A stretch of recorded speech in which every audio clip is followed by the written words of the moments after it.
Welcome to the Capital City Crew podcast.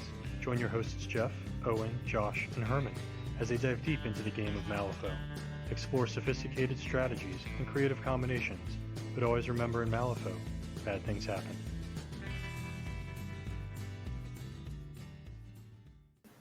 All right. Welcome back, everyone, to another exciting installment of the Capital City Crew podcast.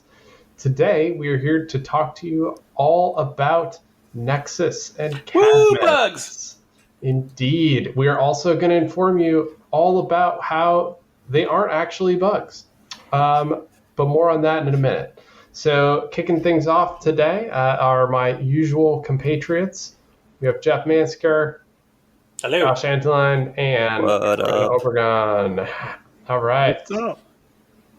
So, I think we're going to get this started with really a little bit of discussion about the fluff. Who is Nexus? Who is Cadmus? What's the difference between them? And we'll get into the rest of this. But let's start with just the flavor and the feel. Who wants to start that off? I think Josh wants to start that off. Oh my god, I hate all of you.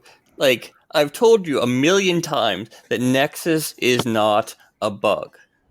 If it's got like a little shell and you squish it and the white stuff comes out and it's icky and creepy, it's a bug.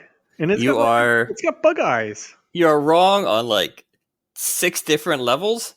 And, props to Weird for doing a very good job of having all of the like terminology and taxonomy be appropriate for arachnids, which include ticks and mites and spiders. And that's all what Nexus is. It's a bunch of arachnids. And bugs, not arachnids. This is my pedantic hill that I will die on, or more accurately, kill on. Would you call this a pedantic anthill? No, I would not. Because it seems kind of buggy. Ants. Fun fact, ants, also not bugs. So shut up. All right, so with that exciting educational lesson out of the way, I guess that covers all the fluff.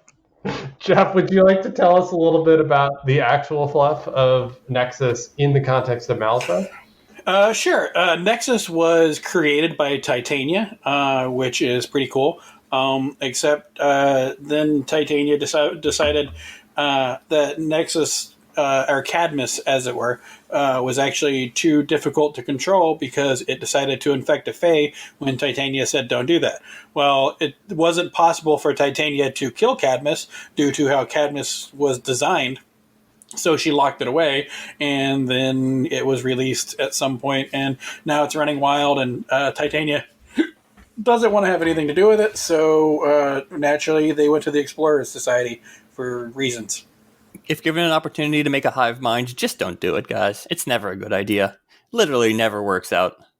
So one of the things I think is interesting about the backstory of this, especially being an outcast player, is from Matt and Kyle talking on the Third Floor Wars podcast the other day.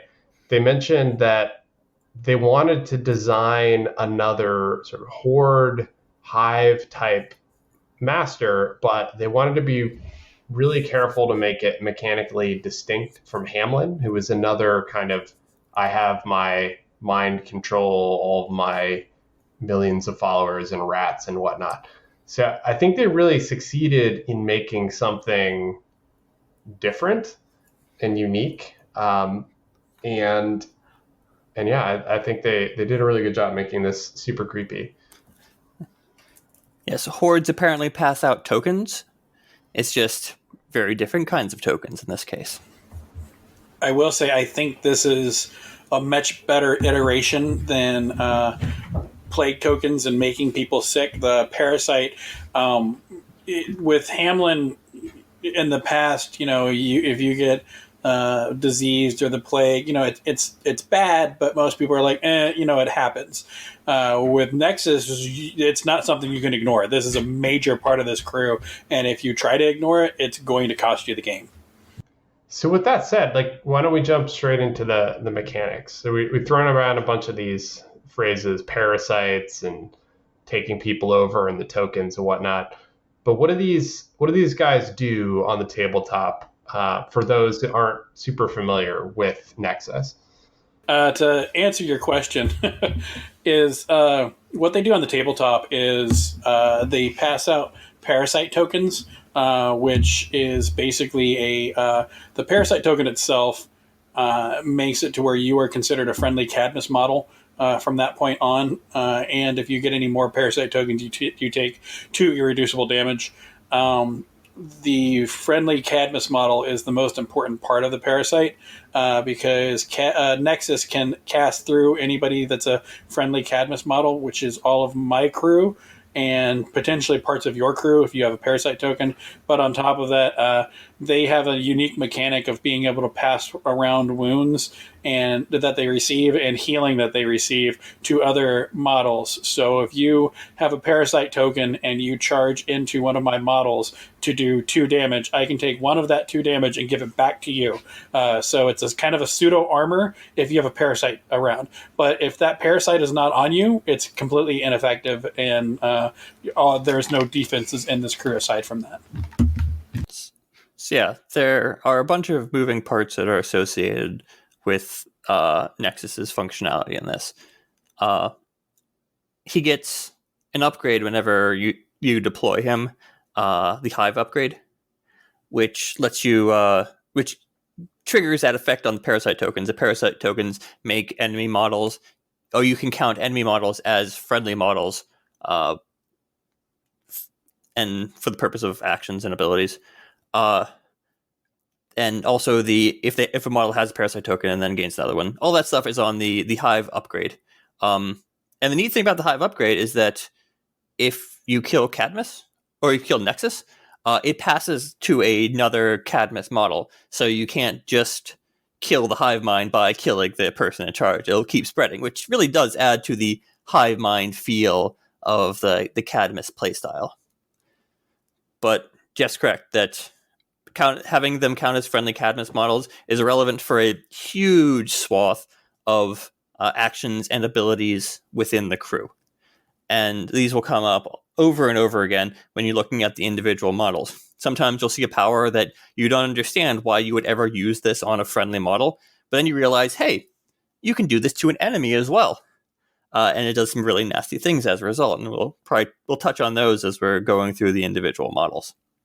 It's the Omnipresent Influence ability is the one that lets you cast through or use abilities and drawing line of sight and range from other friendly Cadmus models.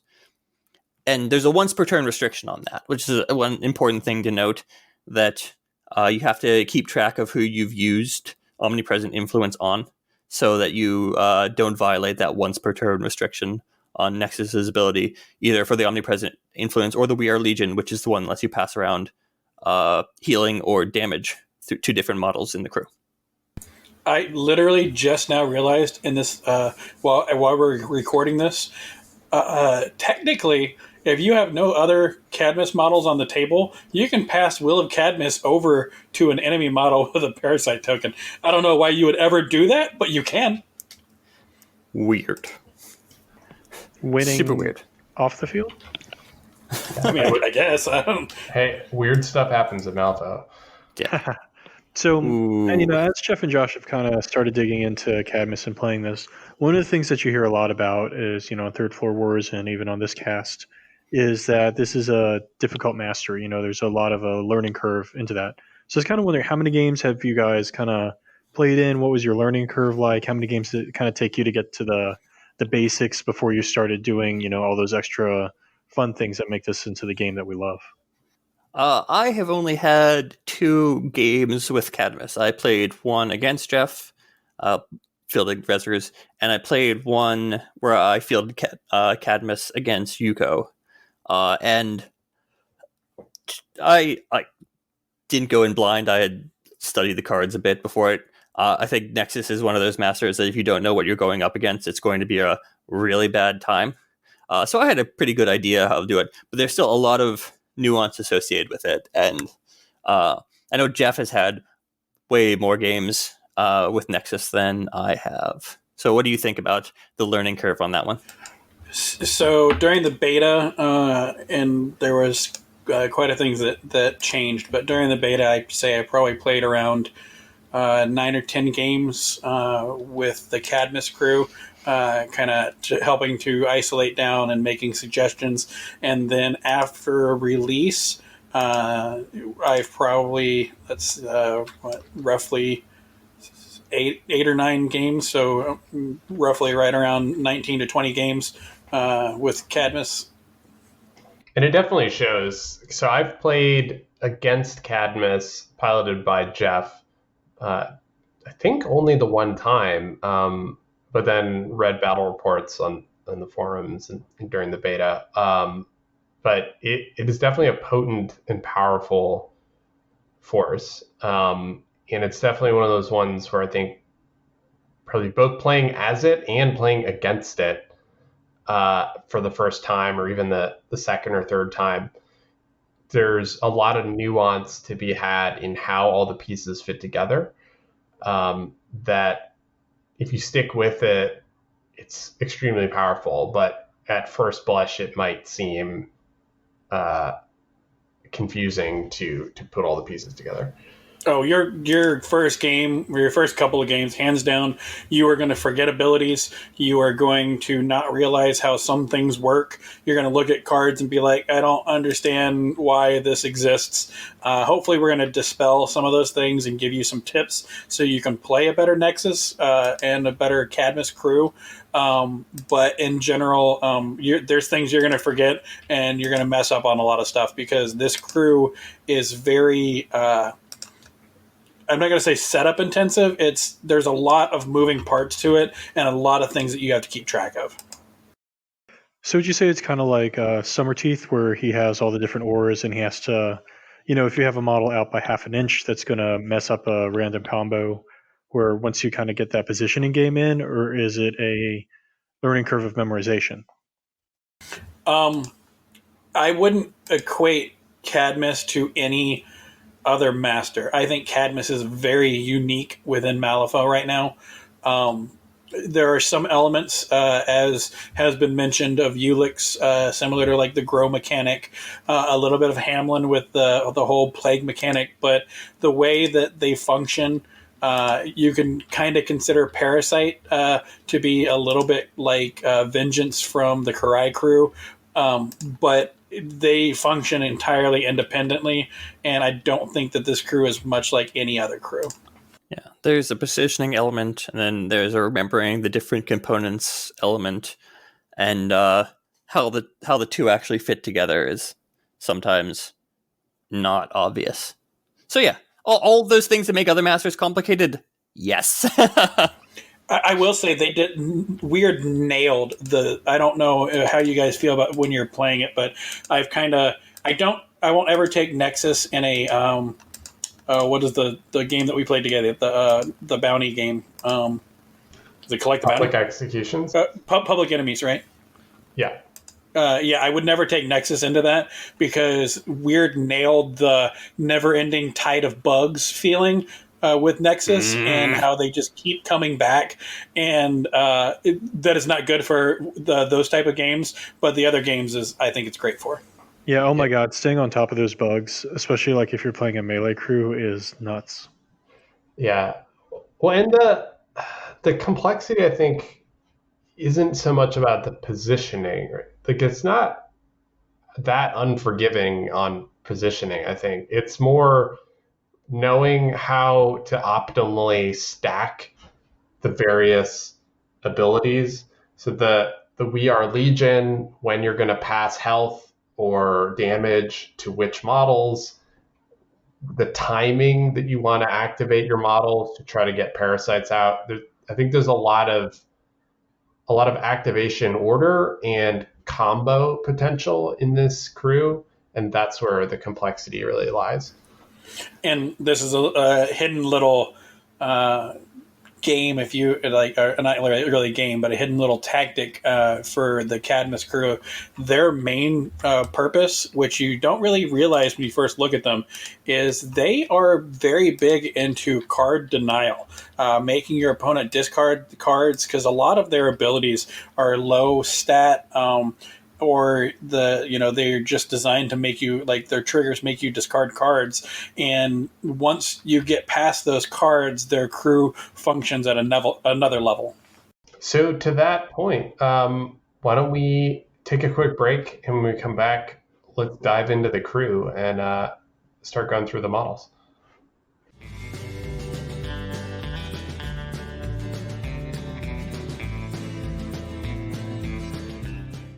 Hello. Do you like our podcast and want to ensure that it continues to run?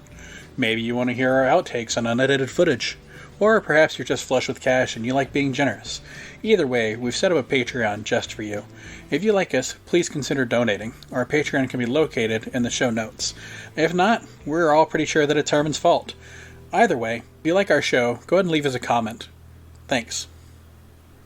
All right, welcome back. So in this next segment, we are going to step through the models of the Cadmus keyword, starting with the Master Nexus. And for each of these models, we're not going to read the card, but we're going to give a quick gist of what does this thing do and what is its role in the crew, and if there's any sort of gotchas or quick tips.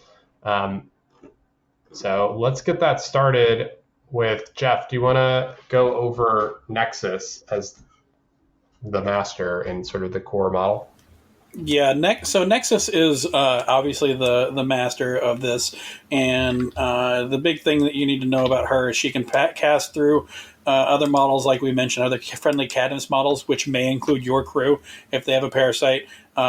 She can only do it once per turn with a 12-inch range, and she has siphon power, so she can give herself a suit by passing the damage off. I want to make a note here for our listeners.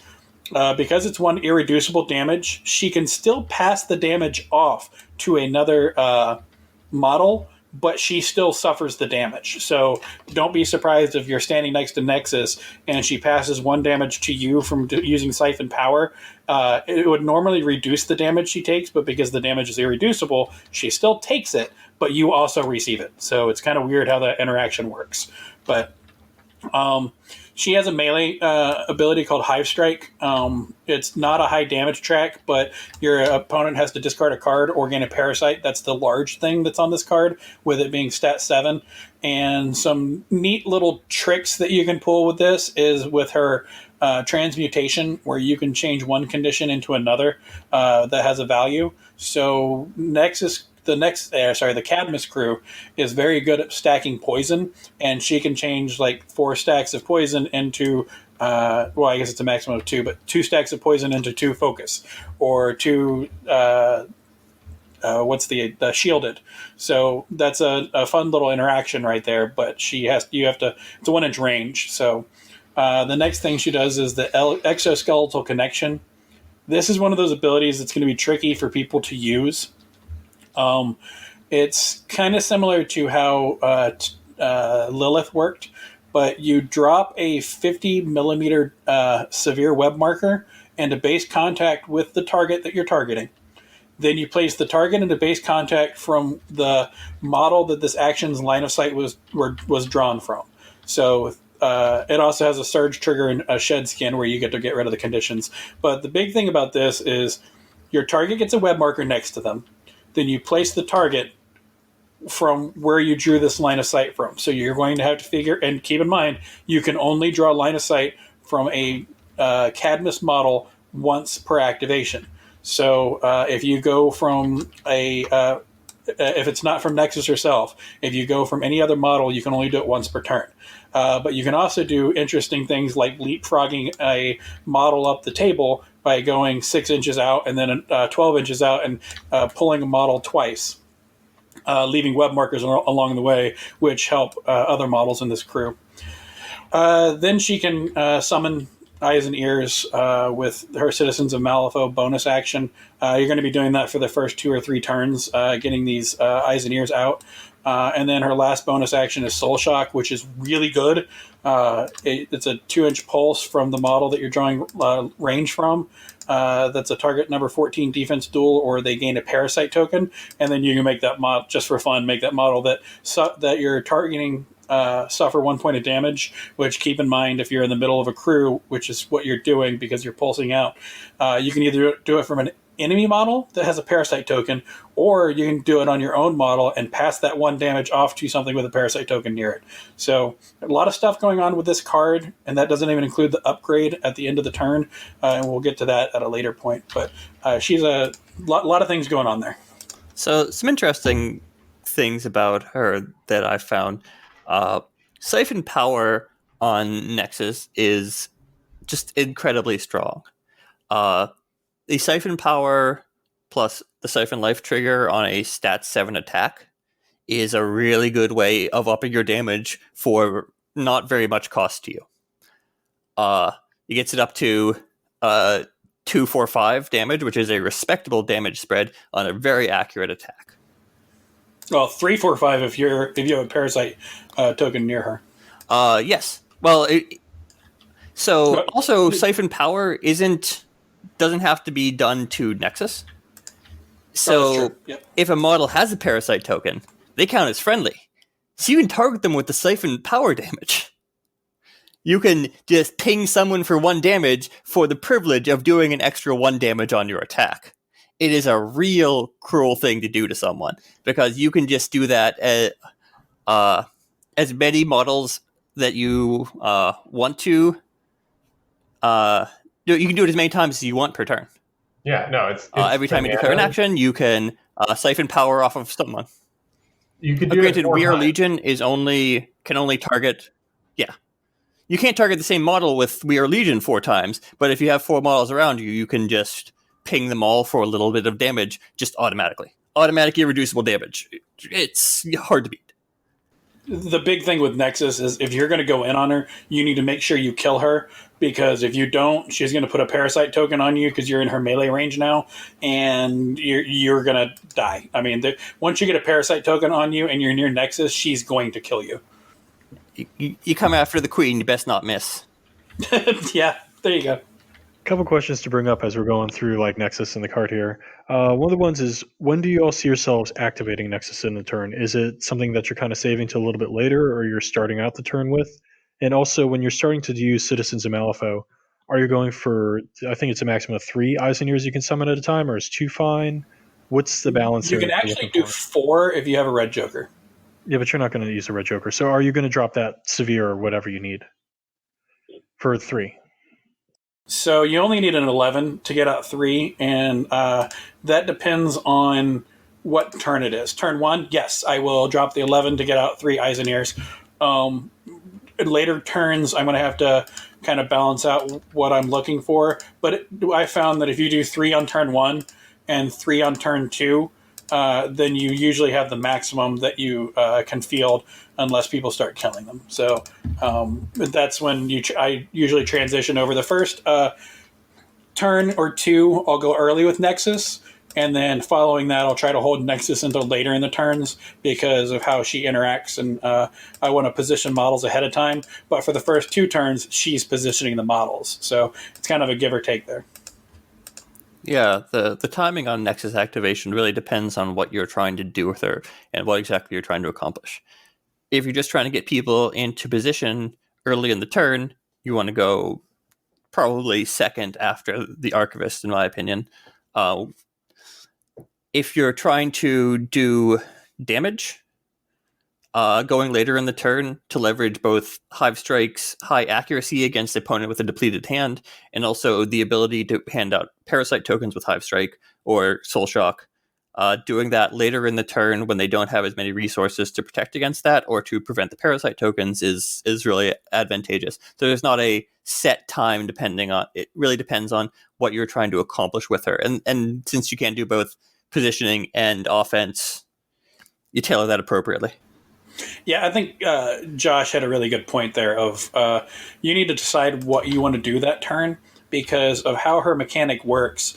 If you have good positioning in turn like 3 or 4, maybe you do want to go with her first, where I have a stat of 7. I target one of your models and you have to make a choice of, the stat 7 is really high. But if you cheat in a high card and I still hit you, now you got to choose to discard a card or get a parasite token. And the name of the game here is do not get parasite tokens. Like, they are really bad for your crew. So that's where I said that there's kind of a sub game with Nexus of controlling your enemy's hand, because in her activation alone, she can potentially deplete your entire hand.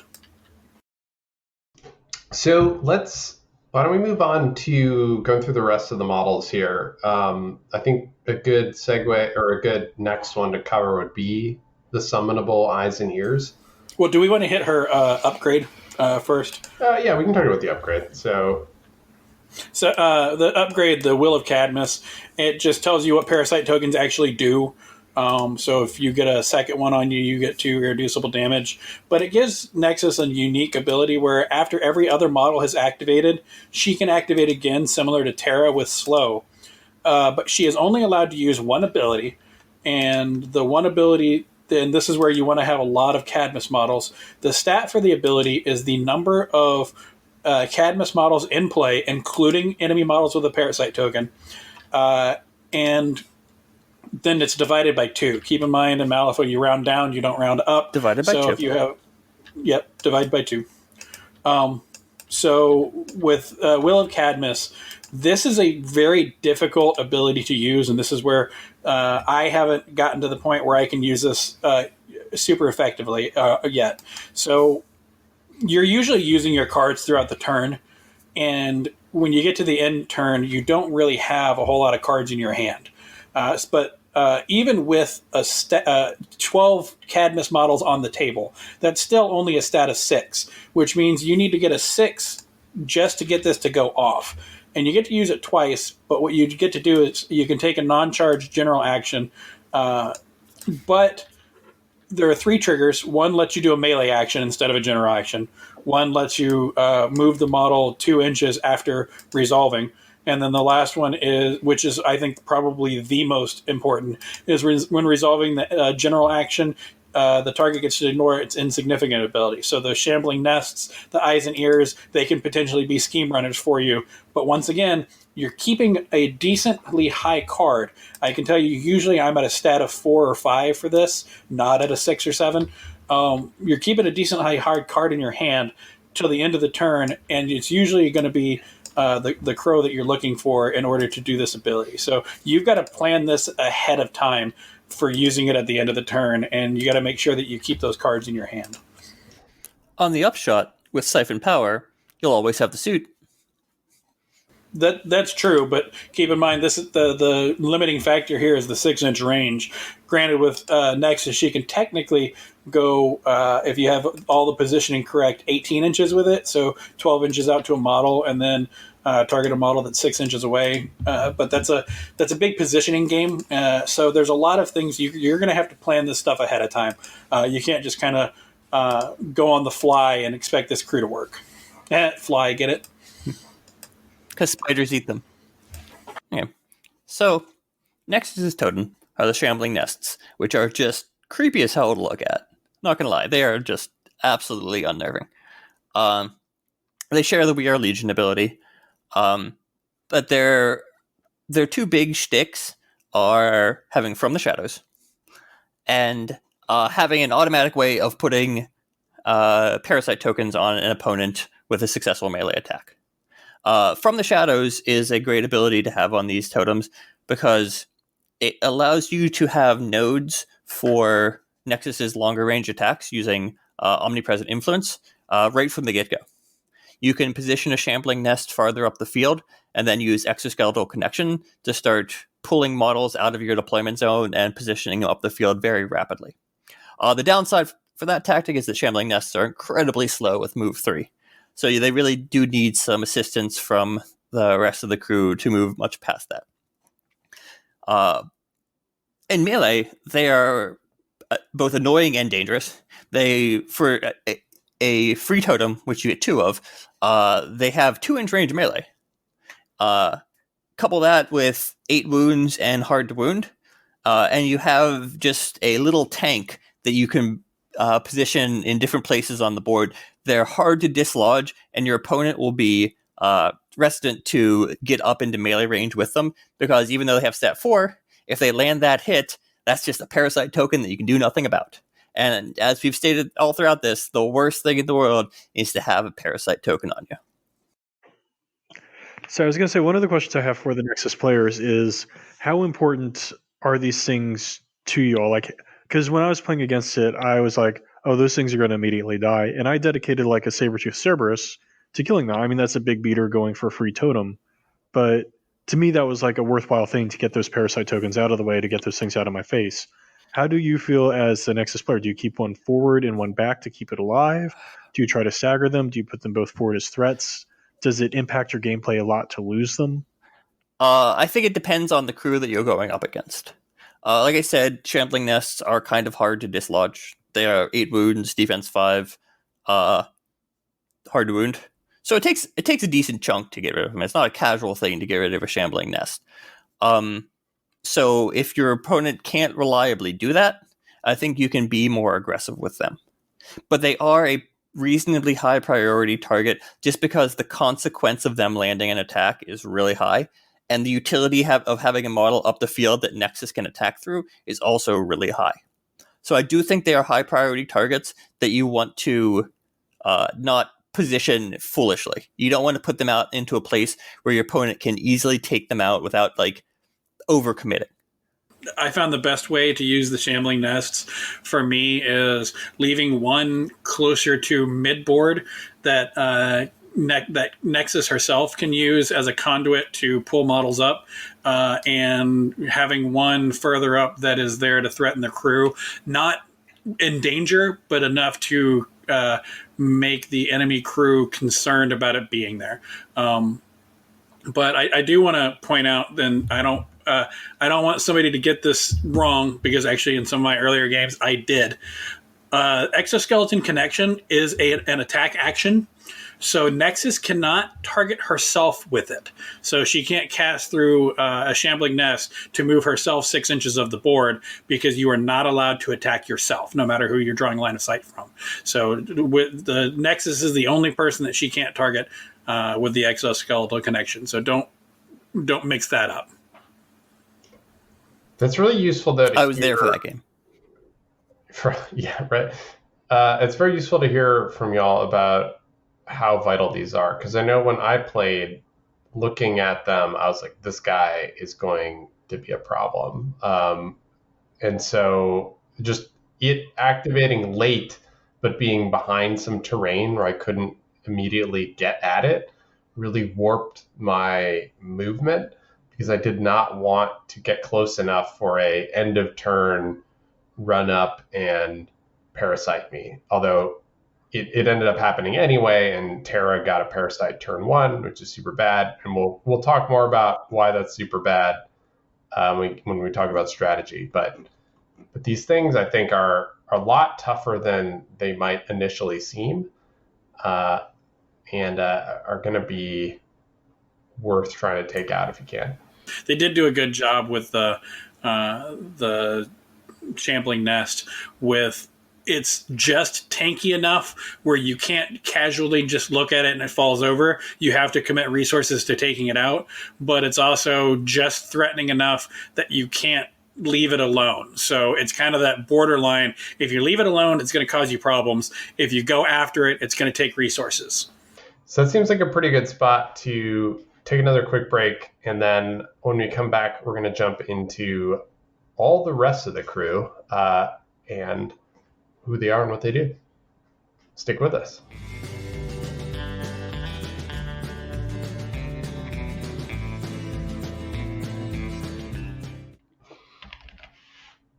All right, and welcome back. We are going to resume our discussion of all the models.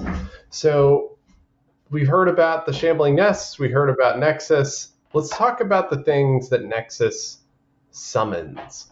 The eyes and ears. The infested citizens of Malifaux running around informing and doing nefarious deeds. Jeff, you want to give us a quick overview of what this guy's role is in your crew? Sure. They basically the eyes and ears completely devolve down into they are nodes for Nexus. They can lure your own models because their lure is so low. It's not going to happen very often. You need an 8 just to pass that target number, but with a tome, you can make it to where you only need a 6. But they suffer 2 damage from it. They have a low chance of making it to where you can reveal a random card from an enemy's hand. But in general, the big thing that these guys are doing is being a conduit for Nexus and then running into the enemy's face, hoping they kill you so you can get another chance of getting a parasite token off. Specifically in one of my games, I believe I was playing Owen, I paired this with the Nexus upgrade Flush with Cash and stood eyes and ears around Nexus so that every time they were killed, I get a Soulstone from it. So you can create a little Soulstone farm going that way. But they're not impressive minions at all. They are the same cost as a rat, Malifaux rat. So don't expect a whole lot out of them, and they die very easily. So actually, so good question. I mean, the models aren't out yet, but how many of these things do you think folks should be bringing to the table? Like, how many were they likely to have concurrently? Is it 5? 5? Okay. Yeah, you definitely need all of these models. Like I said, with a Red Joker, you can summon 4 in a turn. Now, granted, you're going to be turning at least 1 a turn into a Berserker Husk, or at least you should be. But you're going to want them on the table because they're very easy, cheap summons, similar to a Malifaux rat, but they offer a little bit more to you. And then they're just an annoyance for, like, people don't want them around, and even they count as a conduit for We Are Legion. So if you run in on them and you do 4 damage, well, they're doing 1 damage back to you automatically if you have a parasite token. So they're not bad, but they're just not good either. And I mean, that's something you keep talking about, We Are Legion, in the sense of there being parasite tokens and it going back to you. But something to also consider, like, just when you're attacking this crew, is they all essentially have armor 1. And if you're going into any of the ones that have, like, Arcane Shield, like the Archivist or the Spell Eaters, they're essentially armor 2 because they're passing off one of those to somebody, to anybody, really. And then they're taking the 1 hit on the shielded as well. So ping damage is going to be less effective, like, than you'd think versus a specific target, even though the damage itself is still going out to the entire crew. That is true. That is a fact that I was very sad to realize while trying to pulse out damage to them in my game. So, be aware they are. Yeah, that's how it gets more problematic when there are parasite tokens around and your pulsing out damage just gets returned back to you. Yes, that's the main problem. Like, oops, all of them actually hit your master instead. Okay, so you have the eyes and ears. They're hanging out. Jeff, you mentioned that you should be turning these things into Berserker Husks. Tell us about the Berserker Husk. What is it? What's it going to be doing? The Berserker Husk, that's kind of going to be your mainstay model in this crew, the one that you're going to be need to learn how to use the most. Their defenses aren't very good. They're only defense 4. They have a built-in draw to pain trigger on their defense, but they're hard to wound, and they have 8 wounds. They come in with 6 if you bring them in from an eyes and ears, and then when they activate near a Meredith, they'll get another life back. So they'll usually be sitting right around 7 when they're standing there. But the big thing is they're a stat 6, 2, 3, 5 damage track, which is really good. But the big thing, several models have the Swarm of Mites ability, and that's the thing that you really need to be concerned with. Once the parasite tokens start to flow, they run into the middle of your crew and do 2 damage to themselves, and then pulse out 1 damage in a 2-inch aura, which they can do a mask trigger with that to potentially give out a parasite token to anything that's damaged by this.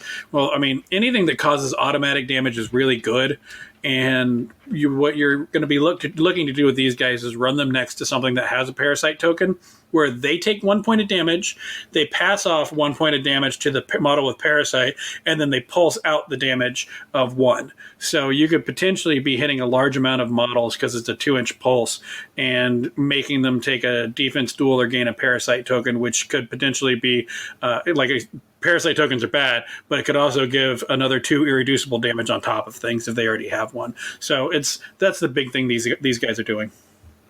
So there's actually a second big thing, at least from an opponent point of view, that I really like to point out to with these guys, is as we talk about Explore Society, we talk about Nexus and Cadmus and the keyword, we focus a lot on willpower and how it's kind of low across the board.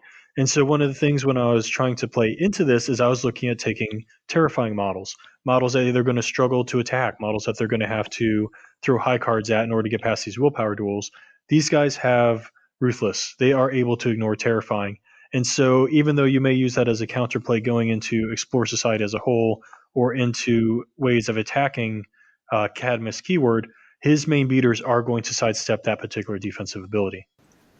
Now, don't let that discourage you into bringing Terrifying. Those Shambling Nests that we mentioned are also only willpower 3, and they don't have any way of getting around that Terrifying. So if you bring a model with Terrifying 11 or 12, I have to cheat in a 10 to meet that number of a 13 on some of the hanged models and things like that.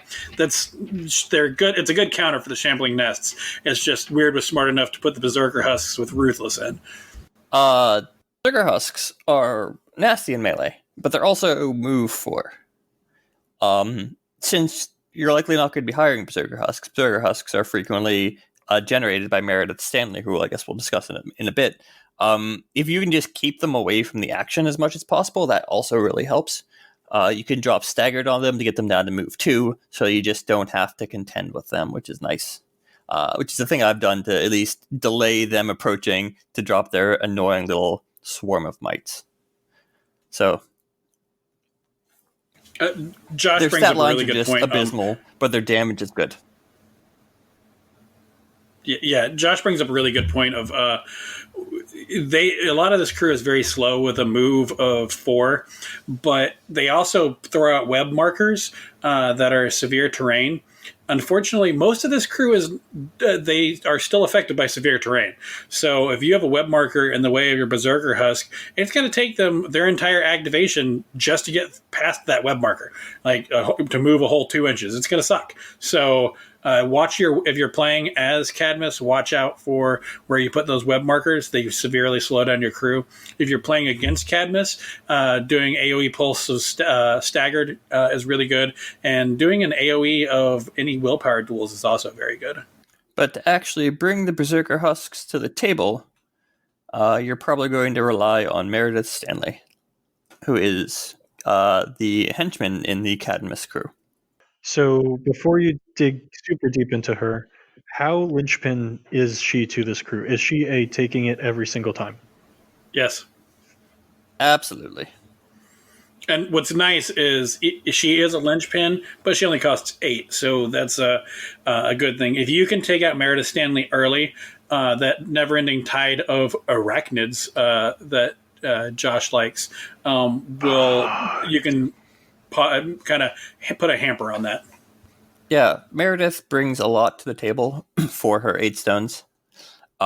She has the ability, a fungus among us, which I'm really not certain why it's a fungus. That's my one outstanding question about this crew. But it lets you remove a corpse or web to upgrade your eyes and ears to a Berserker Husk. And then the Berserker Husk heals 3. So you can convert those crappy eyes and ears to nominally less crappy Berserker Husks, which is a very nice thing. Healing drops, you can pass healing to other models in your crew if they don't start within 3 inches of Meredith. So you can have a Berserker Husk heal 1, and then you can pass that back to Nexus or to another higher priority model. And then she has a bunch of stuff that she just straight up stole from McMorning's crew with Rancid Transplant, Alchemical Vials, handing out poison and injured all over the place. And she can use that poison with the biological warfare trigger on Rancid Transplant to hand out parasite tokens. So really, she's doing all of the essential stuff that you want in this crew. She's passing out healing. She's upgrading your models. She's passing out nasty conditions. It's a really key piece for this entire crew. And like you said, killing that early on will really put a damper on the functionality of the Cadmus crew. Can you imagine that against the drunk gremlins, the brewmaster? Oof. Yeah, that's don't poison your own guys. Meredith Stanley's in the crew, but the big thing and we kind of missed over this one is the other thing she's bringing, which is a little bit of a linchpin. We mentioned how Nexus herself is very slow with a move of 4. Meredith Stanley, her bonus action, you can discard a card to move Nexus 4 inches. So that's a big boon that she's bringing to the table. But her quarantine is another thing that's very unique. If she targets a friendly Cadmus model, which may include your model with a parasite or an enemy model with a poison +3, she can make it to where an enemy model cannot end a move within an aura of 1 of her. Unless the move started within 1, so it doesn't make you like completely useless. But what's really cool about this is it makes her completely immune after she uses it to any model that only has a melee reach of 1 and no ranged abilities. So anything that falls into that category, we're talking about you, most if never born, that she's just completely immune to. If she goes first and uses this, you can't hit her. You can't get to her. So coming from the other side of the table, like I'm looking at her and you're talking about how amazing she is and how she's this glorious linchpin of the crew and how should we all bow in fear and respect her. How do I mess her up? How do I screw with her? Obviously, she's a henchman. She can use soulstones to protect herself, but she's 5 and 5 on defense. She doesn't really have anything protecting her other than passing off 1 damage. How do I push her away from the markers? Do I just try to kill her? Is it something where I need to try to, blow it to hell on the markers in between Nexus making the eyes and ears and her getting around to it because she needs specifically that web marker? So you'll notice that we never talked about breakthrough research on the front of her card, where when she's within 4, an aura of 4 of a friendly Cadmus model that dies, she gets to draw a card.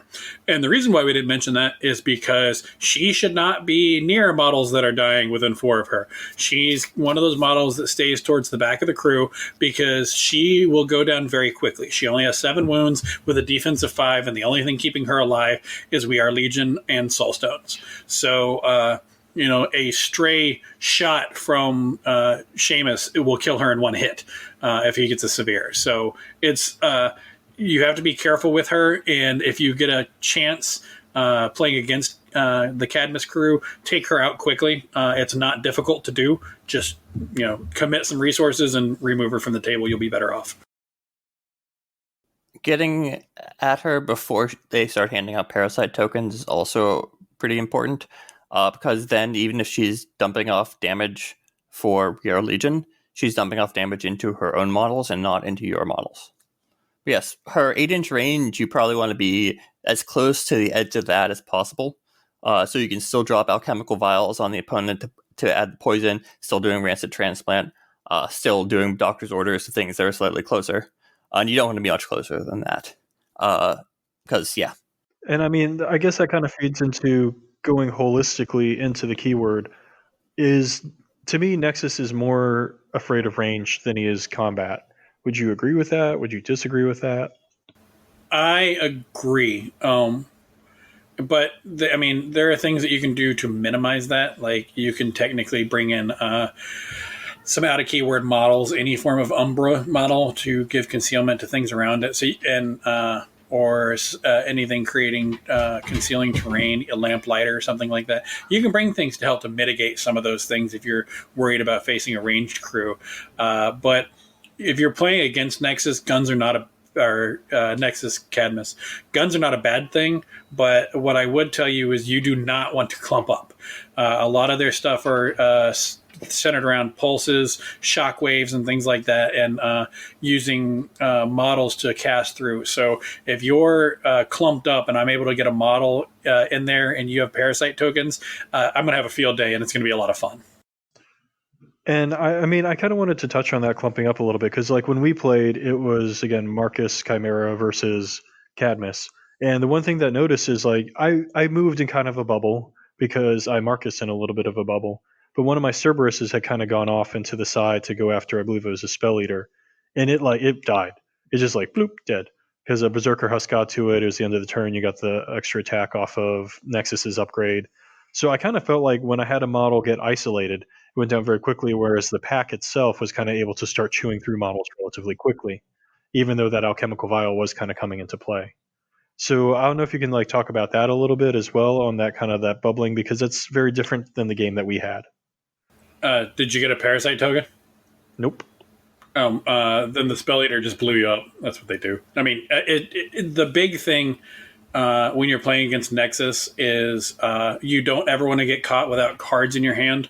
It's a good idea to bring card draw, because when I come in with a Berserker Husk that's stat 6, or hitting you with Cadmus or Nexus herself that's stat 7, the Spell Eaters also do quite a bit of damage. Like, the crew can pump out damage if needed, but first and foremost, they're going to try to run those cards out of your hand because they don't want you to have the defenses available. So keep the cards. So speaking of defenses, let's go talk a little bit about the Archivist, who brings an extremely useful and powerful defense aura called Deafening Silence that says enemy models must discard a card to target a friendly Cadmus model within range with a non-claw, non-gun action. So it doesn't block guns and punching, but it blocks all of your nasty summons, your lures, like all kinds of effects.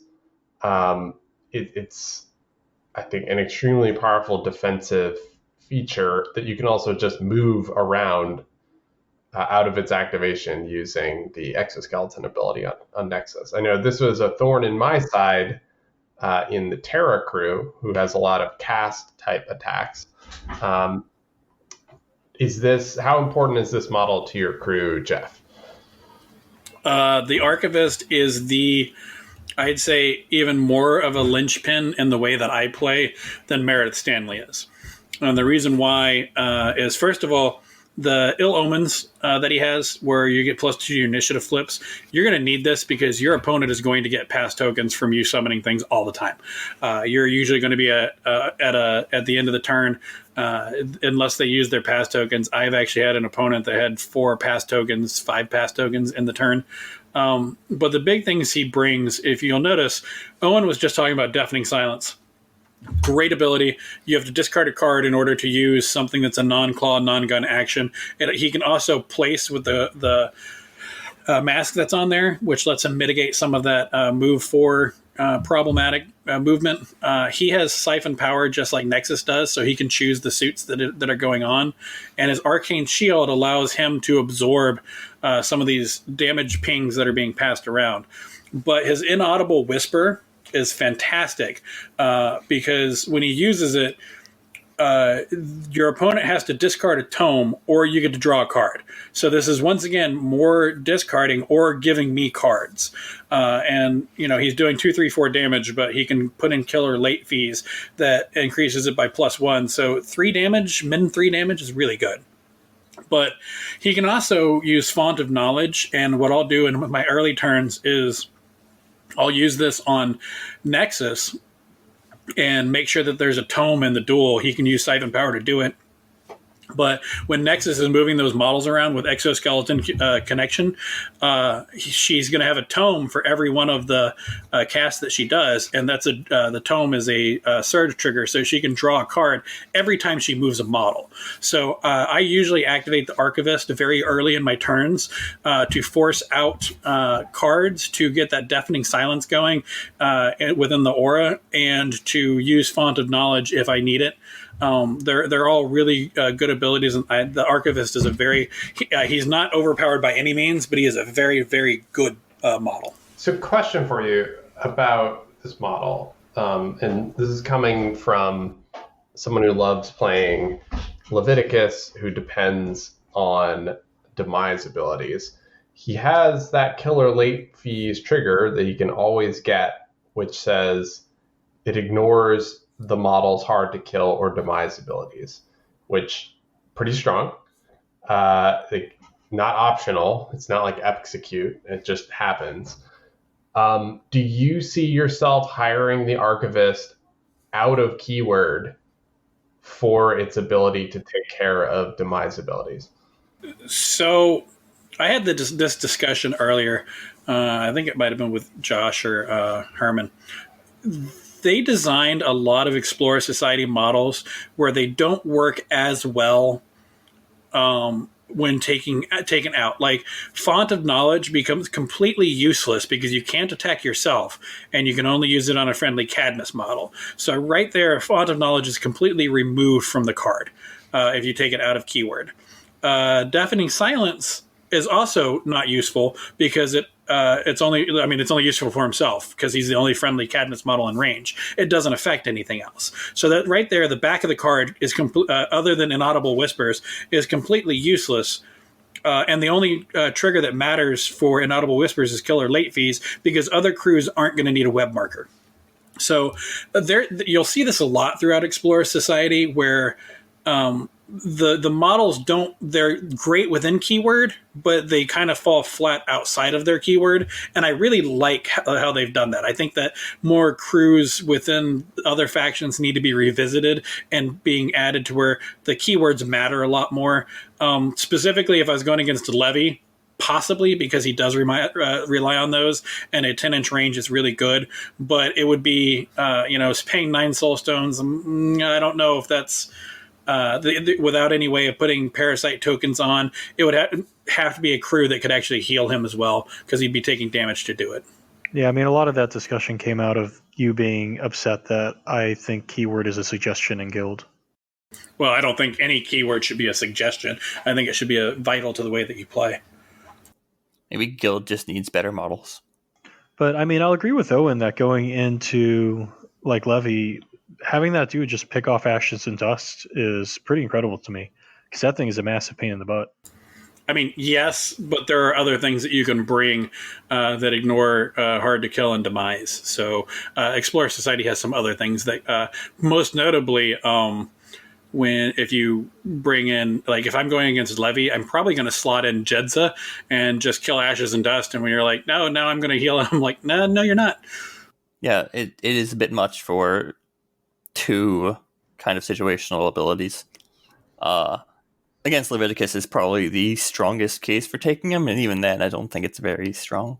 So we talked about the Inaudible Whispers on the Archivist, and he can choose his own suit with Siphon Power and a 10-inch range on it. But one of the triggers is Spin Web, where you can create a web that's roughly 10 inches away from the Archivist.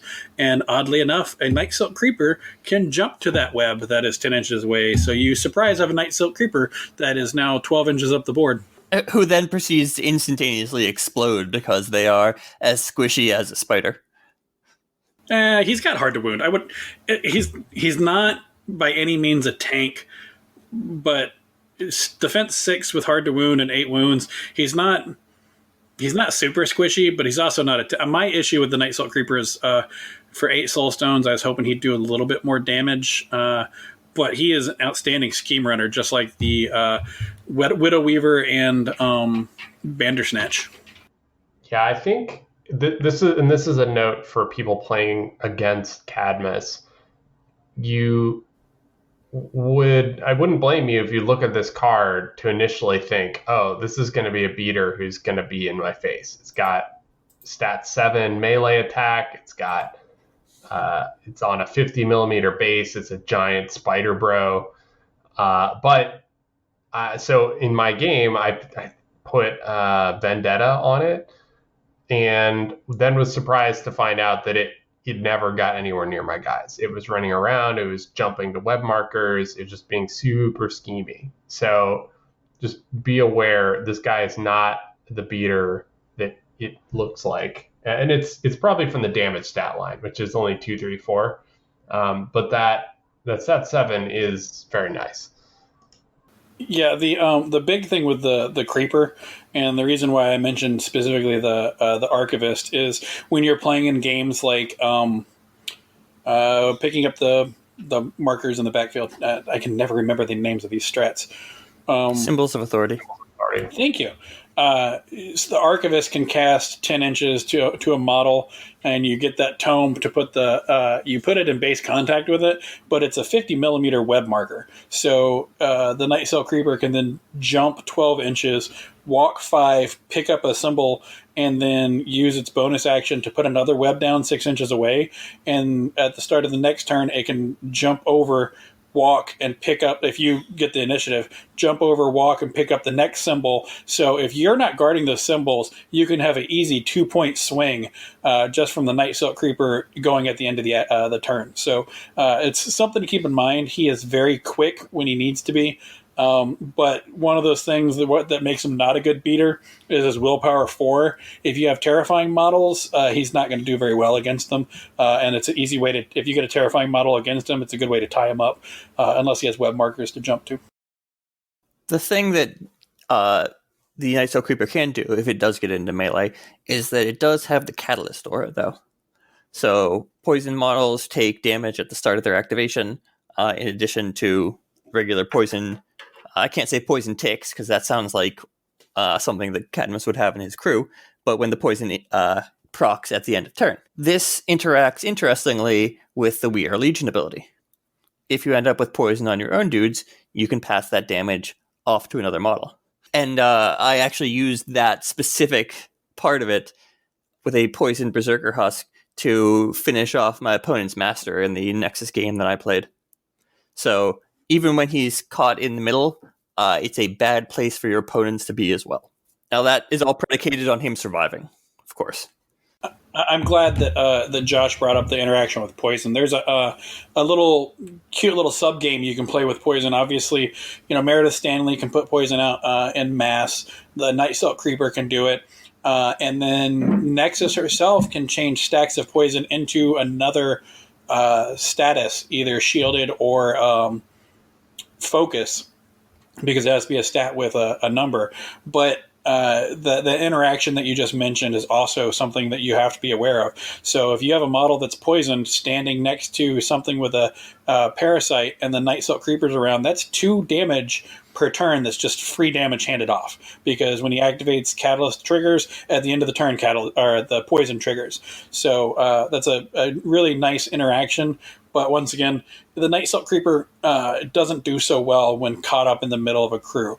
But that's where Herman was mentioning, if you run a Scheme Runner off to the side, this Night Silk Creeper is going to eat it alive, because it is stat 7 with the high stat, the 2, 3, 4 with an automatic poison. Your little 5 Soulstone Scheme Runners that you bring, they're not going to stand up to this guy. All right, so let's move on to the last model in the Cadmus keyword. Who wants to give us an overview of the Spell Eater? Herman, you want to tell us about that, since it's in your faction as well? Yes, this is the best of the guild right here. So it was kind of funny when Jeff and I were playing. He had brought 3 of them to kind of make almost a buggy gun line, so to speak. Shh, it's okay. It's okay. It's okay. You already talked about your poison tick bugs. And so there's, I think, a lot of utility, a lot of Swiss Army knife to these guys, because they do have the transmutation ability. They can change conditions over. They have a lot of ways of giving out a variety of conditions with the burning, and that ties back into Witch Hunter and all that. But I think the really big one for me is actually the redirect magic. And that's, they can pull all of the triggers out of your opponent and give it to themselves. And I think that's a really huge ability, both defensively, and that can really mess up any of your opponent's crews that are really trigger heavy, that are really relying on kind of those things happening. When you talk about, Hans having a trigger for every suit. Well, now he doesn't. Things of that nature. And so I think that's kind of a really big thing that I like to highlight about them. It is super gross and very annoying. And I approve. And they get to stick with the theme of having a ability that only works on friendlies, but you would never cast on a friendly unless that friendly was in fact an enemy. The Down to the Last Drop, which does an AoE pulse of damage to the target and everyone within every enemy model within 2 inches, and has a built-in trigger for Cadmus to make people test or gain a parasite token. So you can just use that as your bonus action every turn, targeting a enemy model that already has a parasite to potentially hand out parasites in AoE, and even hand out one to the target, which would be their second parasite token, so that's 2 automatic damage. So that's a potential bonus action, unresistible tactical, for 3 damage to one model, and an AoE pulse of 1 damage to the rest. It's really nasty. This is one where I think they actually did a really good job designing this as a dual faction keyword, because while as a Explore Society player, you're like, okay, I never put that onto a friendly model. As a Witch Hunter, you would not mind that at all, because you have a lot of Arcane Shielded, because you have a lot of Shielded because of Arcane Shield, so you're not going to mind taking that 1 point of damage. Then you're auto-pinging your opponents for 1, you're getting that fire out there for another 1, and then you're activating all of the Witch Hunter fire abilities, such as Sonya's ability to turn things into stalkers and things like that. So there's actually a lot more of that synergy there that you wouldn't necessarily see on the Explore side of the house that does happen on the Guild side. And I will say, we skipped over Elemental Backlash, but between Witch Hunter and Cadmus, we've already mentioned multiple things in this crew that make you want to discard a card to not gain a parasite, or discard a tome, or I get to draw a card. Well, within the Cadmus crew, you can start stacking poison onto a model. Within the Witch Hunter crew, you have to discard a card. I think it's to declare a suit or something to that effect, or declare a trigger. And you're going to start burning on them. So if you're within 6 of the Spell Eater, it's really good. Like, the Spell Eater is a very, very good model for 7 Soul Stones, and I bring at least 1 in every game. I have made my Spell Eater gun line of 3 of them, 21 points, but it's fun to have them around. And like Herman was saying, because they strip the suits, they're almost always guaranteed to get something off within their triggers. Right, and there we have it. That is all of the models in the Cadmus keyword. We're going to jump to a quick break, and when we get back, we will talk a little bit about out-of-keyword hires and when you want to take Cadmus, what sort of missions. So stick with us, and we'll be right back.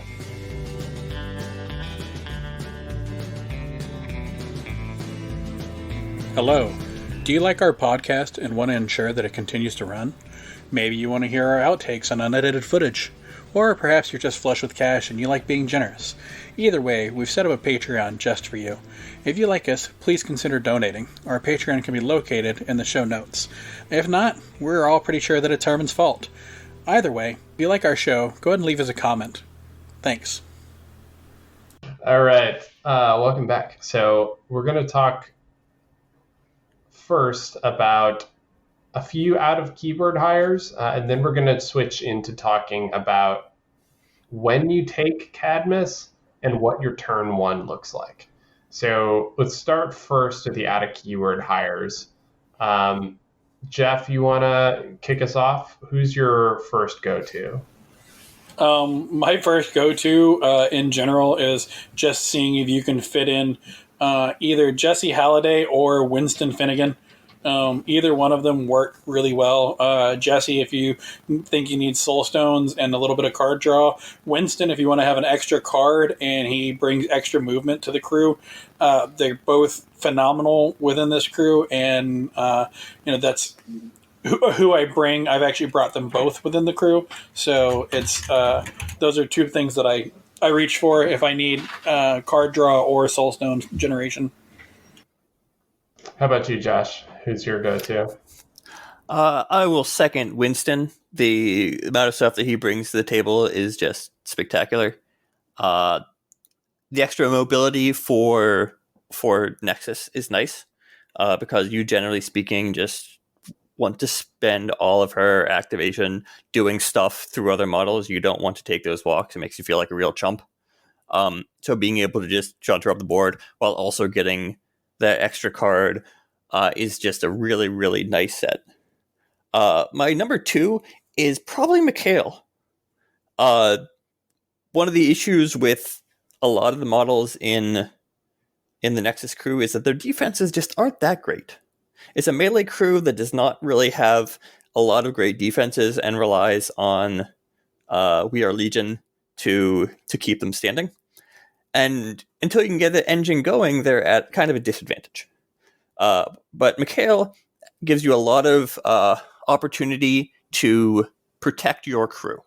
Like, I've had the game I played, I had the Night Soul Creeper just stand up in the middle of the crew and dole out poison with his incredibly accurate attacks while doing a little bit of scheme running shenanigans, because I had Winston protecting him from all the other melee models.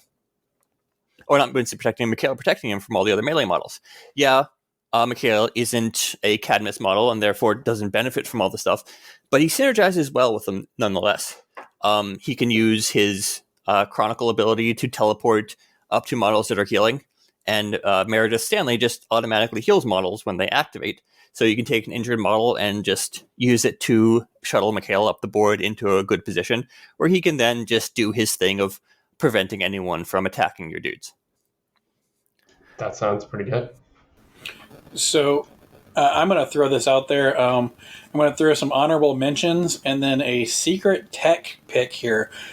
These are not out of keyword. They're actually versatile models, but the Effigy is a good honorable mention because of his movement ability, where he can help move some of the slow crew, and then his aura of healing, which is just good in general. It really helps this crew because they can pass the healing around. Hoping Weird puts out a frequently asked question to find out whether or not they can pass the healing if a model is at full life. So as of right now, the rules look like you can't, but I don't think that's intended. So we'll see what happens. The Bellhop Porter, specifically because it provides a little bit of defense from being charged in your crew, but it also has a nifty little built-in suit for its ranged ability, where you can pick another marker on the board, and any marker that's not a scheme marker, and place it in base contact with the model that you're hitting. So you can choose a web marker and just throw it across the board. It's pretty cool. But the hidden tech here is there's something you have to be careful with when you take any other models with Cadmus, and that's you don't want to overload on Soul Stones out of keyword, because it makes the Will of Cadmus ability at the end of the turn super hard to get off. You want to try to get as many Cadmus models as you can. But there's one model that you can bring that actually helps you out with this, and that's Mr. Nagatoro.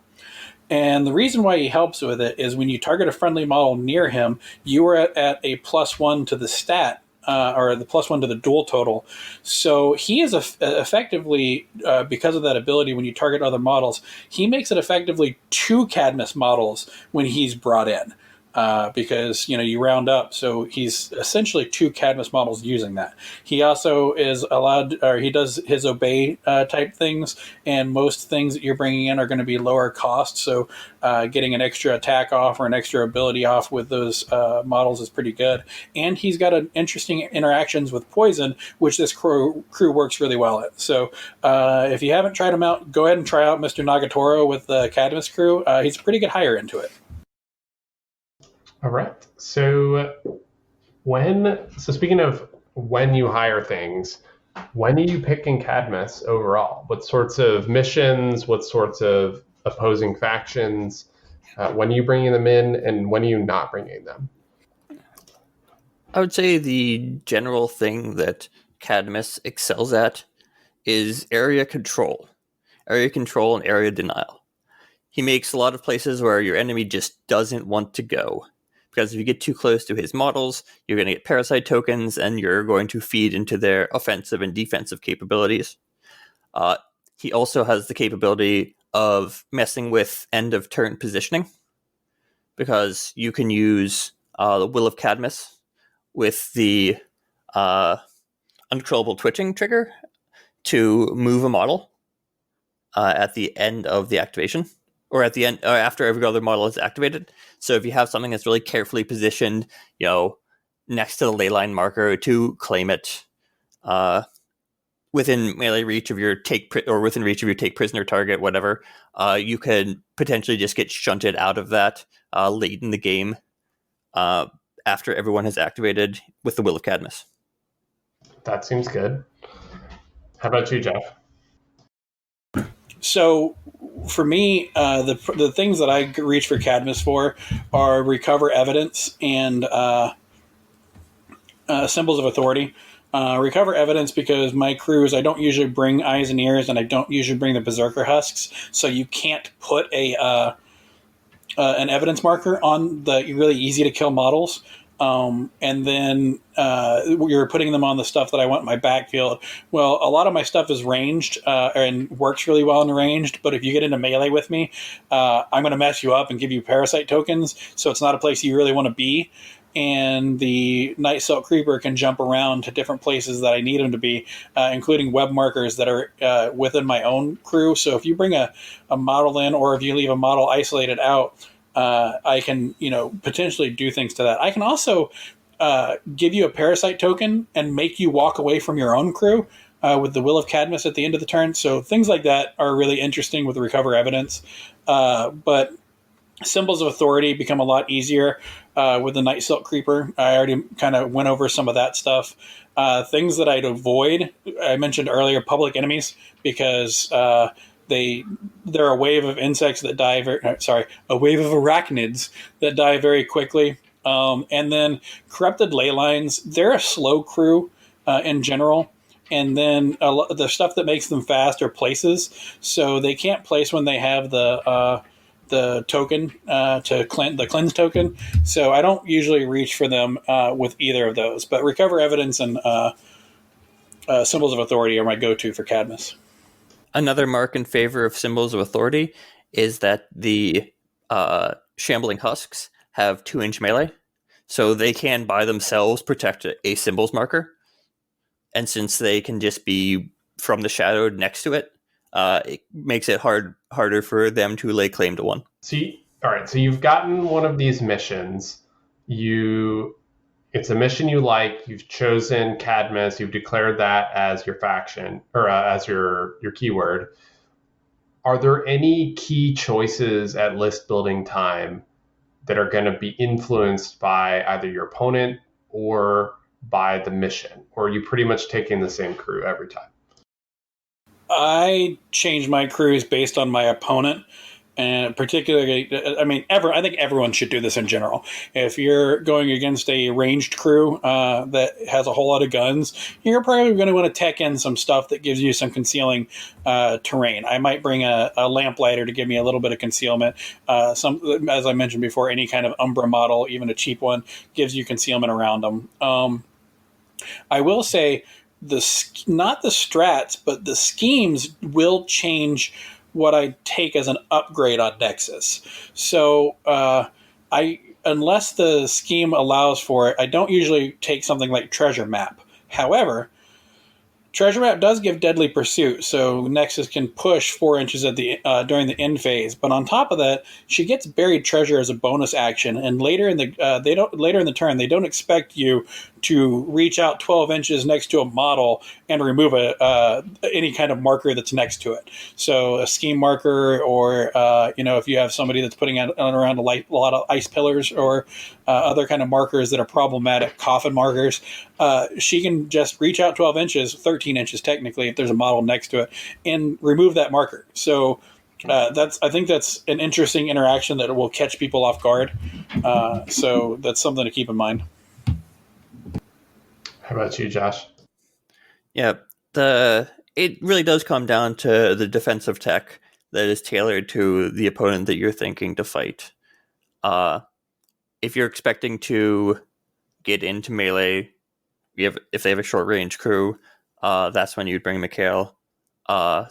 If you're going up against the gun line, Mikhail is going to be dramatically less useful, so then you would leave him at home in favor of the Deva concealing terrain, so you can leverage at least some range protection on that. Yeah, it really it's a function of the defensive tech to deal with what your opponent is doing, because your offensive capabilities via Berserker Husks are always going to bring, and your rated utility tech via the Archivist or something you're always going to bring. It really, I think, is a function of the defensive tech to deal with the opponent that you're going to face, is where the flex comes in the crew building. I'm also going to throw out there Austera and Twig from the Seeker crew. She has a lot of abilities that synergize with Nexus. I didn't even mention her earlier, but between being able to discard 2 low cards and draw 2 new cards, being able to shoot at things outside of your line of sight and drop ski markers from a long distance away, and there was one other really when you heal. Which Cadmus does. The Seeker crew works really well with Cadmus because of all the healing that happens and the ping damage, so that you can heal off of it. But Austera and Twig is a pretty good bring into Cadmus as well. Makes sense. So you've teched your tech pieces. You're starting the mission. What does turn 1 look like? What's the key things you need to accomplish? I'll let Josh handle this one first. Okay. So, before you even get to turn 1, you need to consider the positioning of your models to allow for Nexus's abilities to be used in an optimal fashion. What this primarily means is having stuff in the position to exoskeletal connection up the board, and having it, as a result, drop web markers near you that you can use to summon eyes and ears. So you'll want to have the models that you want to be moved up the board to be near Nexus, so that when you exoskeletal connection them, it drops the web marker that he needs for summons near Nexus. So I would put the Shambling Husk up the board so that you have a node for Nexus to use exoskeletal connections from, and have that sort of as the start of the chain to allow you to start shunting models up the board. The way the turn 1 will work, you need to determine how many eyes and ears you reasonably expect to summon, and that will sort of depend on what cards you have in hand, and that will determine how many ski markers / web markers you need to have within a 2-inch pulse of Nexus to have that go off. Nexus will primarily be used to shunt models up the board early in that first turn. Early activation will be the Archivist to give Nexus tomes, so that you can auto-trigger Surge.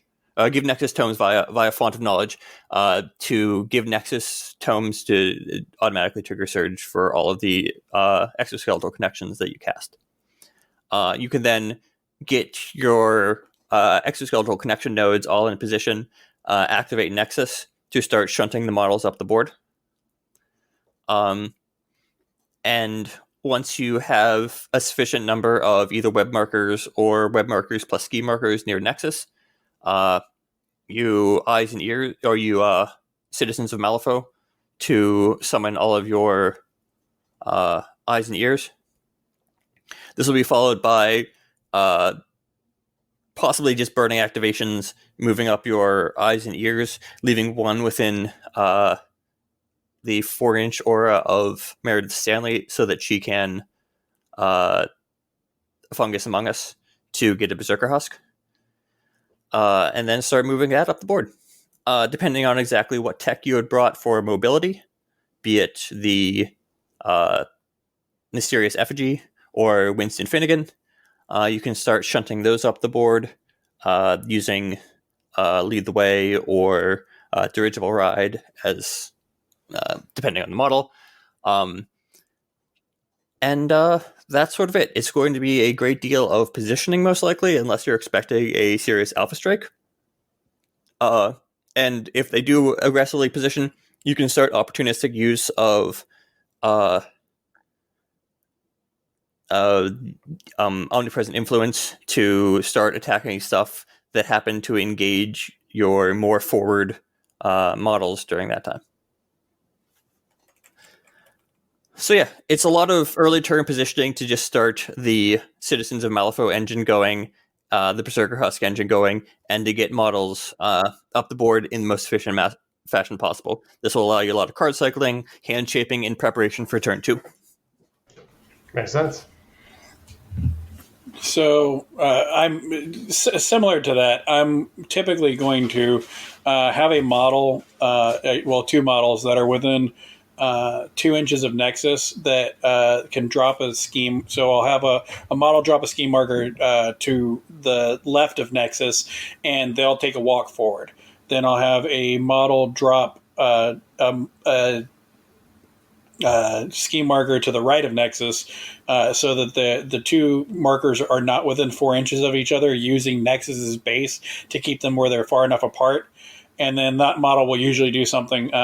Sometimes I'll have that as Jessie Halliday, where she'll give me a soul stone or something to that effect. But then that first model that I walked forward, I'll activate Nexus, and I will cast backward around Nexus. My models usually start clumped, and pull the model up the board to that model that I moved forward, putting a web marker next to me. And then I'll do it to the other model that was still standing there, usually Jessie Halliday, to pull it up. So both of those are forward. And then I'll usually cast through one of my shambling nests to pull the model up 12 inches up the board, and then cast the spell to get 3 eyes and ears off. And if you've been keeping track of these the markers, as I've been mentioning them, that leaves you 1 web marker that when Meredith activates, she can turn the eyes and ears into a Berserker Husk. So that's a lot of setup that you've done, but I've now got technically 3 models, 2 eyes and ears and 1 Berserker Husk. And then from there, I can move forward and go on.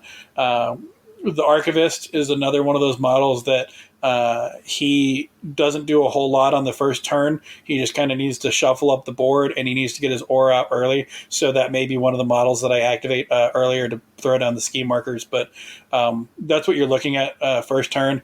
And then from there, the Berserker Husks go kind of nuts. Don't overlook hiring a Berserker Husk, because that may be that model that you get 12 inches up the board that then runs forward like a Berserker. So that's what my first turns usually look like. Herman?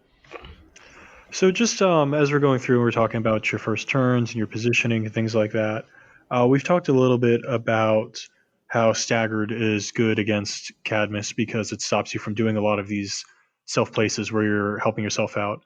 But what about Stunned? Does Stunned impact Cadmus a lot? I don't think I've ever had Cadmus stunned, or Nexus stunned. For the other crews, for the Berserker Husks and stuff, yes, they can't do their movements, but most of their stuff is general actions. If you were able to get stunned on Nexus herself, yeah, that would be problematic because she needs to be able to declare triggers. She needs to be able to summon things, and her bonus action when she's not summoning is just fantastic. But like I said, she's not usually far enough up where I've never actually gotten her stunned. If you keep it at maximum range, it will be very difficult to stun Nexus. But it is pretty nasty on the rest of the crew.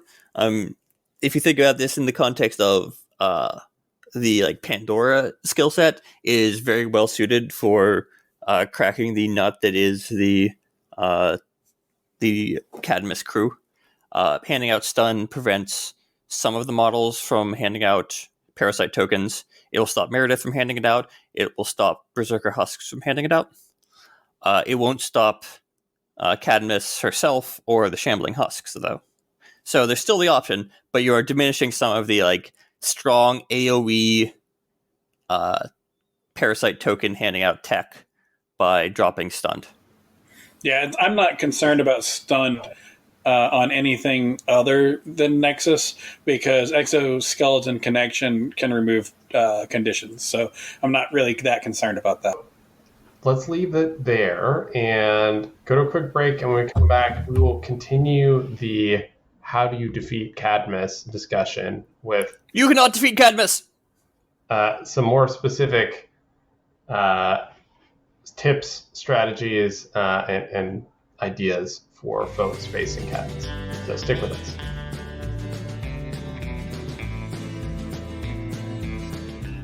All right, so for this last segment, we're going to briefly touch on tips and tricks and strategies for fighting against Cadmus. What do you do if you're squaring off against the crazy spider people? I think tip number one, I will just lead off with, as someone who fell victim to this on my master on turn one, don't get parasites. Definitely don't get parasites on your key models, and definitely not your master. So at all costs, you want to try to avoid parasites, which is actually not as hard as you might think. I think this is a good tip for just life in general. Try to avoid parasites. That is true, Jeff. That is a very good life tip as well. I guess Herman? we can also add in keep cards in your hand. So Yes. a lot of extra card draw. Like if you're playing into Neverborn, you have, I already forgot the name of the upgrade. Ancient Pact. You have Ancient Pact to draw little extra cards.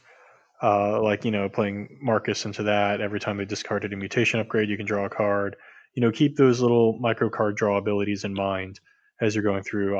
Lucius, obviously a lot of willpower based stuff and some card draw on his side as well. Obeys are incredibly strong against this crew. I'm just going to throw that one out there. So there are 3 general ways that you get parasite tokens, and you have to think about how to avoid each one of those. There's being hit by Hive Strike, where you avoid it by discarding a card.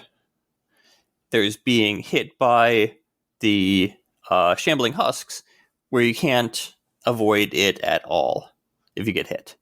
And then there are a number of things that give AoE duels, or simple duels, versus getting a parasite token. And like you said, all of these can be circumvented by having a respectable number of cards in hand. So that's probably one of the key features to get around having parasite tokens, is to have good card draw. And you just need to hold on to those to make sure that you can pass those specific target numbers. It's like between 12 and 14, depending on the specific action. So you want to hold on to the cards that will protect your key models from failing those simple duels, even at the expense of failing an attack or being hit by some attack of lesser consequence. You just want to hold on to the cards that will keep you safe from parasites, because that is most likely way worse than taking any single hit from this crew. Going back to when we talk about like attacking willpower, I just want to throw out a situation here. It is possible if you have, like, a Lucius crew is actually pretty good against this, because between the card draw and attacking the willpower. But if you obey a Berserker Husk, who is willpower 3, so it's not going to be hard, you can make him use Swarm of Might, which does 2 damage to him, and pulse out. It doesn't say enemy models, it says models within range suffer 1 point of damage. So he can pulse out within his own crew, he takes 2, the models within range take 1 damage. He can choose to pass off one of those damages, because you're controlling the model at that point, to another model and within range. And then with the trigger for severe injury, you can give all the models that were damaged by this action injured +1. So having a Berserker Husk in the middle of your crew with obeys around is a very bad idea, because that damage can stack up very quickly. The irony of Nexus specifically being weak to Nexus is kind of delicious. Yeah, it's using Nexus's own crews against it. It hurts. It's not a fun prospect. And something else I was going to kind of bring up as well is, we talk about bubbling and not bubbling, is try to play the entire table. Once you get these individual pieces isolated from each other, they're fairly weak and they go down fairly easily. It's when they're all kind of in the Nexus brick, because we all know that Jeff likes to really play tight brick lists, like Jedsa, like Nexus, that they're the strongest. And, as you're going into this brick, it's going to be very detrimental to you. It's going to be very deadly to go into. So if you're able to be where they're not and make them come out to you, make them isolate themselves to come to you to get their objectives, that's a lot better for you. And it also keeps you from bubbling up yourself accidentally and playing Jeff's style. And that way you can avoid a lot of their AoE pulses. And I will say, lures, while you're almost always going to get the lure off because of their low willpower, because of their really low movement, they're not going to be super effective. And if you are playing Nexus, and you notice that there's a lot of lures on the other side of the table, just throw those web markers in front of you because your guys will be moving. As an example, the shambling nest will move 1.5 inches when it gets lured, so not that big of a concern. That's actually something for the Nexus player, is don't put your web markers blocking yourself too.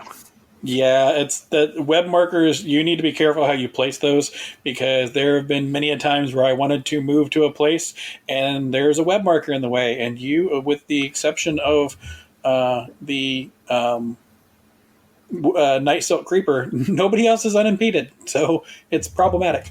More proof that they are in fact bugs, not spiders. Not all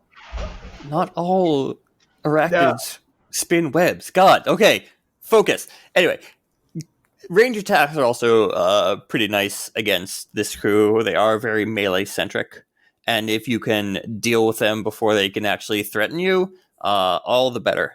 Taking out a shambling husk or shambling mound before they can get within range to be annoying is pretty satisfying, and can help diminish Nexus's ability to move up the board and threaten you in later turns. Yeah, I think Parker with the run and gun and the charging so they can spread out and shoot you is pretty effective. Yeah, I guns in general, Hans is going to be a good pick here because he can ignore the concealing counter tech piece. Leviticus has a powerful ranged attack against willpower, which is going to be good against a lot of weaker models. I think Cadmus might actually be a time. I don't know.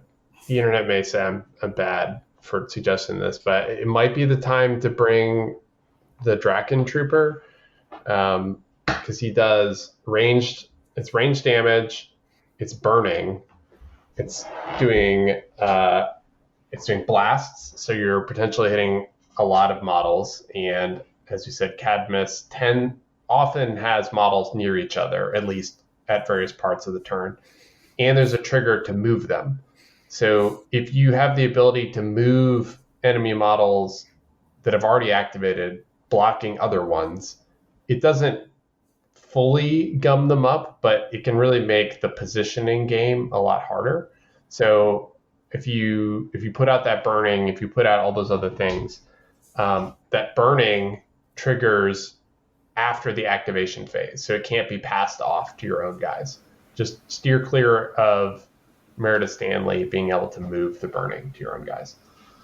And if you are playing Resurrectionists into Cadmus, just go ahead and bring some Terrifying and laugh at your opponent when you bring Anna Lovelace as well, because Anna has a 6-inch aura of screw you, Cadmus, and it really sucks. She completely shuts down Cadmus in almost every way, shape, or form. So it sucks. She is a complete counter. It's pretty awesome. Have we decided that Zoraida basically counters all of Explore Society? No. Well, yeah, not entirely, but Zoraida is a between the willpower shenanigans and things like that, it's not a bad bring, especially with the obeys. I like the small pleasure of putting poison on the Night Silk Creeper so that he takes damage because of his own Catalyst aura. That is particularly viscerally satisfying to do. Yeah, unlike the actual McMorning crew, if the Night Silk Creeper gets poisoned, he doesn't heal or anything from it. He just takes damage from poison. And when he activates, he takes damage from poison. So he can shunt that onto other models, but then we get back to parasite mitigation being the ultimate key in dealing with the Cadmus crew. Yeah, something just the reason why we keep talking about how parasites are bad. A lot of these abilities that are strong involve hurting your own people. And if you don't have a parasite token, that's just taking wounds from me. Like, I can't pass those off, and it starts to add up. So if you can manage to keep from getting the parasites on you, this crew is very manageable and very easy to take out. Which is one of those things where people are going to have to master the ways of getting the parasites out, because honestly, there's only a couple of ways of getting them out within the crew. And if you save your cards for those specific examples, then you're sitting in a pretty good shape. All right, and there we have it. Any last thoughts? We'll go around the horn. Last thoughts on Cadmus, Jeff? Bugs are strong. All right, Herman? Just rewatch Starship Troopers a couple times and you'll be fine. Josh? All of you guys are idiots. Except for Owen. Owen's pretty cool. All right. And on that note, we will leave it there, and we will come back in your feed soon with another exciting podcast. Thank you for joining us for this episode of the Capital City Crew Podcast. We hope you tune in next time.